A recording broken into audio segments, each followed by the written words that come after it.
আসসালামু আলাইকুম। আজকে আমরা করব জামের ভর্তা। আমরা কলার পাতা একটা কেটে নিলাম, তারপর জামগুলো আমরা ধুয়ে নিলাম, কারণ জামে অসংখ্য জীবাণু থাকতে পারে। আমরা পরিষ্কার পরিচ্ছন্নভাবেই নেব। তো আমরা জামগুলো ভালোভাবে ধুয়ে নেব। তো জাম ধোয়া শেষ হলে এই জামগুলো নিয়ে আমরা আবার কলার পাতা তুলব। কলার পাতা তোলার আগে কলার পাতাটি আবার পরিষ্কার করে নেব, কারণ এতে ময়লা থাকতে পারে। কলার পাতা পরিষ্কার করার পর আমরা জামগুলো পাতায় নিয়ে নেব।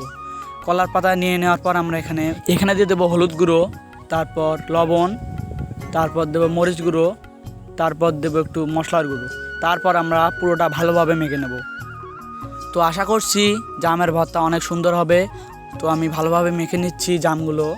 মাখতে মাখতেই সুন্দর একটা কালার চলে আসছে, দেখতে পাচ্ছেন। জামের কালারটা অনেক সুন্দর এসেছে।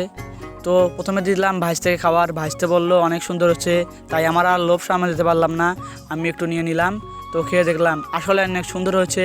তো আপনারা অবশ্যই একটা ভিডিওতে লাইক দেন।